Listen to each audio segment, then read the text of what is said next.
Bonjour et bienvenue sur Anglais Cours Club. Aujourd'hui, nous allons faire de la conjugaison et voir plus particulièrement ce qu'il y a derrière la contraction apostrophe D.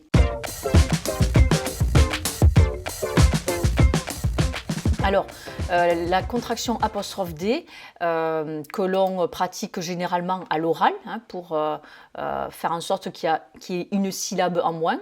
C'est souvent ce qui arrive en anglais. Vous avez bon nombre de contractions et donc ça a pour objectif, entre autres, de raccourcir la phrase en termes de nombre de syllabes. Donc cette contraction apostrophe D, elle correspond à deux choses. La première, c'est la contraction du modal would, que l'on écrit W-O-U-L-D. Mais attention, ici, il y a une lettre muette. On ne dit pas would, mais would. Je vous renvoie à ce sujet à une vidéo YouTube que j'ai réalisée sur la chaîne Anglais Cours Club où je retrace les nombreuses lettres muettes en anglais. Donc ça correspond à would, qui est le modal principal du conditionnel. Et ensuite, ça va correspondre, ce apostrophe D, à une autre contraction, c'est la contraction de had, donc qui est le verbe to have, avoir, conjugué au passé. Et ici, c'est quand le had sera l'auxiliaire du past perfect, qui est un des temps en anglais. On y reviendra tout à l'heure.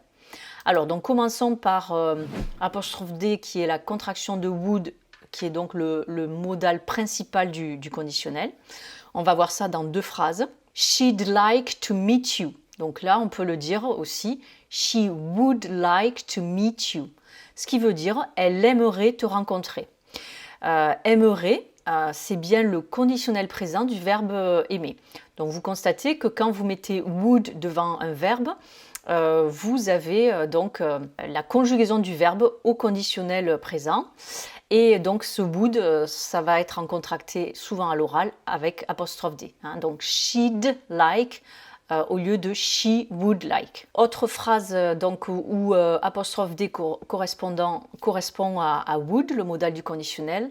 They'd travel a lot if they had more time. En forme non contractée, ça va donner they would travel a lot if they had more time. Ce qui veut dire elles voyageraient ou ils voyageraient au pluriel beaucoup si elles avaient plus de temps ou s'ils avaient plus de temps. Voyageraient, c'est bien le conditionnel présent du verbe voyager. Et donc à l'oral, on remplace would par apostrophe D.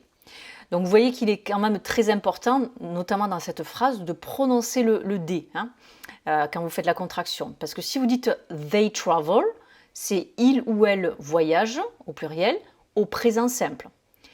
They'd travel, ça change tout, c'est le verbe voyager, mais là conjugué au conditionnel présent. Vous voyez encore une fois l'importance de la prononciation en anglais. J'insiste beaucoup dans mes vidéos et dans mes leçons sur la prononciation anglaise. Et d'ailleurs, vous retrouvez bon nombre de règles de prononciation dans mon dernier livre, English Pronunciation, les secrets de la prononciation anglaise, qui est édité aux éditions Ellipse. Donc dans ce livre, je retrace les règles de prononciation anglaise, les erreurs classiques des Français lorsqu'ils parlent anglais, et ensuite donc du vocabulaire thématique, toujours sous l'angle prononciation. Donc prononciation que je mets à l'écrit dans le livre, et vous retrouvez également des fichiers audio dans lesquels je me suis enregistrée pour prononcer tous ces mots. Et un bon complément, ça serait mon troisième livre qui s'appelle My Pocket Upgrade Guide, toujours aux éditions Ellipse, qui lui est dédié à la conjugaison et la grammaire anglaise. Donc dans ce livre, vous retrouvez les règles de conjugaison et de grammaire avec des exercices corrigés et traduits. Alors maintenant, passons à la contraction apostrophe D, qui va être, dans certains cas, la contraction de had, mais attention, had en tant qu'auxiliaire du past perfect. Là aussi, je vous renvoie à une vidéo, une leçon que j'ai réalisée sur le past perfect et son auxiliaire. Vous retrouvez également cette leçon dans mon livre donc sur la conjugaison et la grammaire. Et donc ce temps, le past perfect, ça correspond en français au plus que parfait. Exemple, en français, le plus que parfait, c'est j'étais allé, tu avais travaillé. Donc c'est le avoir ou être en tant qu'auxiliaire qui sont conjugués à l'imparfait, suivi du participe passé. Donc le past perfect anglais ou donc le plus que parfait en français, ça décrit des actions qui sont antérieures à d'autres actions dans le passé. Donc c'est très très loin dans le passé. Voyons deux exemples avec des phrases au past perfect où ici le apostrophe D va signifier had, qui est donc ici en tant qu'auxiliaire de ce temps. She'd met him when you arrived. C'est la contraction, donc she had met him when you arrived. Ce qui veut dire donc elle l'avait rencontré quand tu es arrivé. Avait rencontré, c'est bien le plus que parfait du verbe rencontrer.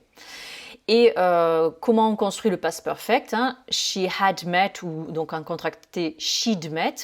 Vous avez donc had qui est ici en tant qu'auxiliaire du temps. Et la deuxième partie, c'est donc met qui ici est le participe passé irrégulier du verbe to meet. Hein. Et vous avez d'autres participes passés. Pour les verbes réguliers, eh bien c'est ED. Hein. Et ce ED, il faut savoir qu'il y a 3 prononciations possibles. Là aussi, vous retrouvez une vidéo sur la chaîne YouTube Anglais Cours Club où j'explique les 3 prononciations du ED, soit te, soit de, soit id. Et tout ça, vous le retrouvez aussi dans mon livre sur la conjugaison grammaire et mon dernier livre sur la prononciation anglaise. Autre phrase avec donc la contraction apostrophe D qui symbolise had en tant qu'auxiliaire du past perfect. I'd worked for 2 hours when she came to help me. I'd worked for 2 hours when she came to help me. C'est la contraction de I had worked for 2 hours when she came to help me. Ce qui veut dire j'avais travaillé pendant 2 heures quand elle est venue m'aider. Avait travaillé, c'est le plus que parfait du verbe travailler en français. Donc, comment savoir si apostrophe D correspond à had en tant qu'auxiliaire du past perfect ou à would en tant que modal du conditionnel? Tout simplement, vous regardez ce qu'il y a, ou vous essayez d'entendre ce qu'il y a après apostrophe D. Si vous avez l'infinitif du verbe, eh bien, ça ne peut être que donc would. Hein. Exemple, I'd work, c'est la contraction de I would work. Hein. Je travaillerai au conditionnel. Et donc vous constatez que I'd work, work c'est l'infinitif du verbe work, sans le to évidemment. Maintenant, si vous avez I'd worked, donc là worked c'est le participe passé régulier du verbe work, eh bien ça ne peut être que la contraction de had. Hein. Et ici on serait sur le past perfect et donc le plus que parfait. J'avais travaillé. Maintenant, je vais vous donner un autre exemple avec un verbe irrégulier.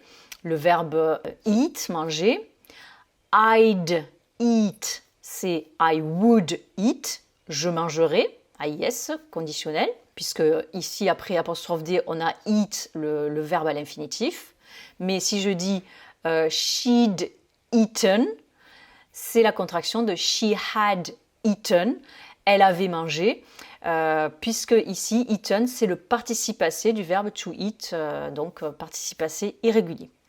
Hein, donc tout simplement, après apostrophe D, essayez d'identifier la forme du verbe. Si le verbe il est à l'infinitif, apostrophe D, c'est la contraction de would. Si le verbe est en forme participe passé, soit ED pour les verbes réguliers, soit troisième colonne des verbes irréguliers, eh bien tout simplement, c'est ici la contraction de had, et on est face au past perfect, le plus que parfait.